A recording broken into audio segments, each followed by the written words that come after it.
They said the Great Wall of China was built to keep enemies out. But what if part of it was built to keep something in? Thousands walk its length every day, marveling at the ancient stones, the breathtaking views, the sheer magnitude of its construction. But not one of them knows that beneath a forgotten section in the mountains of Hebei province, there's a stone that doesn't quite fit. It looks the same, cracked, moss-covered, aged. But if you stare long enough, it feels off. Like it's listening. Dr. Zhao Lin, an archaeologist known for venturing into China's forbidden ruins, found it by accident. He was studying erosion patterns when his equipment picked up an unnatural hollow sound beneath the wall. Curious, he returned alone the next morning. No tourists, no team, just silence and stone. He brushed away the overgrown roots and pried at the odd rock. To his surprise, it shifted. Beneath it, stairs. Narrow, steep, descending into pitch blackness. Cold air rushed up, dry, metallic, like the breath of something ancient. Zhao hesitated, then clicked on his torch and stepped inside. The passage was tight, almost suffocating. Walls pressed close, covered in symbols he couldn't recognize.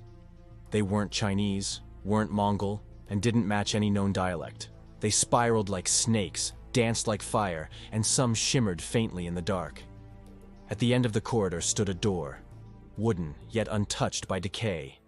In its center, a carving of a human eye, so lifelike it seemed to blink when the torchlight hit it. Zhao paused. Something deep inside him screamed to turn back, but curiosity overpowered fear. He opened the door. Inside was a chamber, round, tall, echoing. Murals lined the walls, not painted but burned into the stone. Giant men with elongated skulls, creatures with wings instead of arms, temples floating in clouds of fire, and beneath it all, chaos, fire, blood, sacrifice.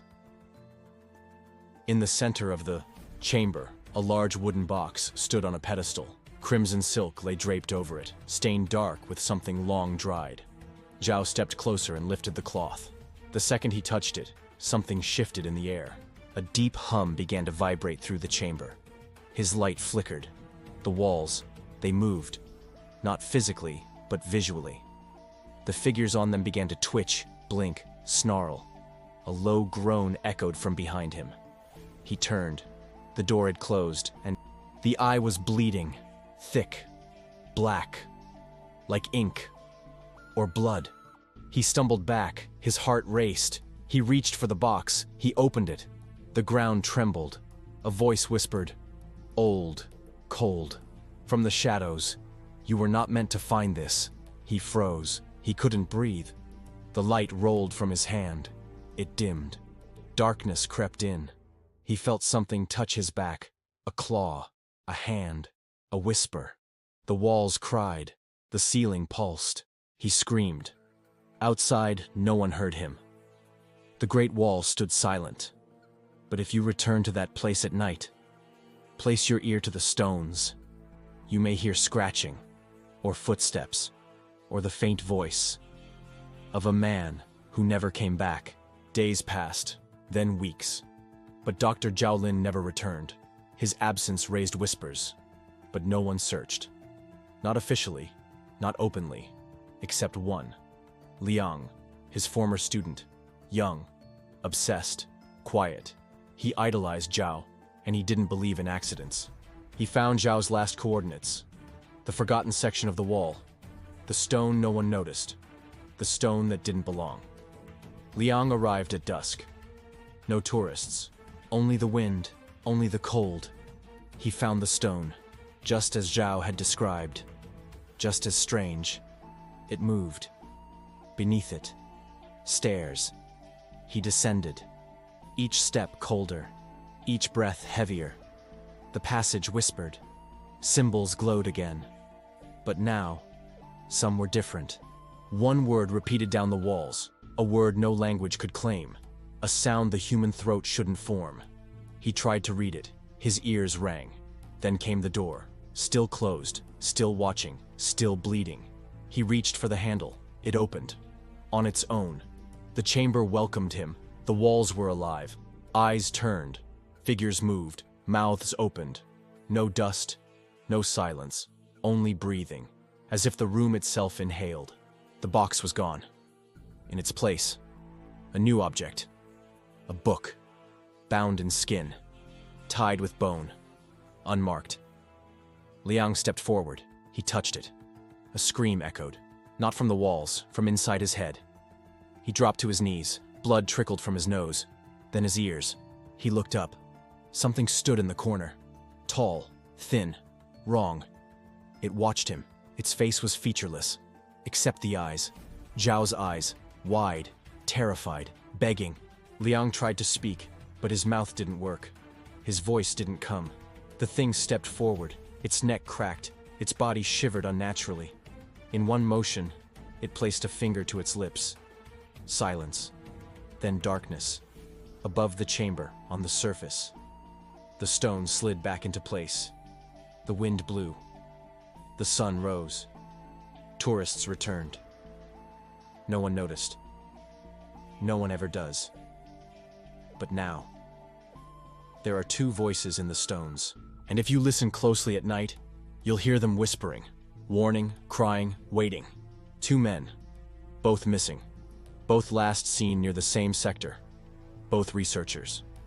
She pulled old satellite scans, layered them year by year, and she saw it.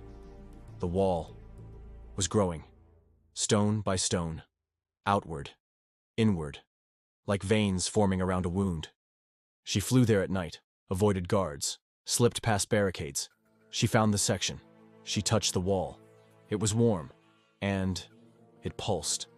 A rhythm, a beat, like a heartbeat. The crack was still there, but wider now. Something moved behind it. She placed her ear to the wall. A voice, no, voices, hundreds, whispering in unison. Feed us. Bury the door. Do not let it open again. Then silence. She stepped back. The stone shifted, formed a shape, a face. Zhao, Liang, and others. More than she could count. Eyes locked in terror, mouths screaming silently. She ran, but the ground cracked beneath her. Hands reached up, stone hands, rooted in the wall. They grabbed her ankle. She fell, screamed, kicked free. She fled into the dark, and never returned. Now the section is under 24-hour guard. No one speaks of it. No one goes near. But the crack still grows. The wall still breathes. And every night, just before the wind dies, if you listen closely, you'll hear it whisper, "I am not a wall. I am a tomb. And I am still hungry." The world could no longer ignore it. Too many voices. Too many vanishings. Too many cracks. So they formed a team. Scientists, engineers, historians, and soldiers. They called it Operation Dragon Vein. Officially, a seismic safety mission. Unofficially, they were digging into something ancient, something forbidden. They set up camp near the forbidden sector, the one villagers called the Wall's Wound. Satellite scans showed a cavity, deep, massive, heartbeat-shaped. The deeper they drilled, the louder the sound became. Boom, boom, boom. A pulse beneath stone, like blood in buried veins. One night, the drilling stopped. Not by choice, by silence. The machines powered down on their own. The lights flickered, communications cut out, and something opened. A fissure in the ground, wider than any had seen before, lined with ancient carvings, symbols that twisted the eyes. The team descended. 15 of them. Only 3 returned. Their footage was corrupted. Their memories fractured. They spoke in riddles. One screamed in languages never spoken. But one thing was clear. They had reached the heart chamber.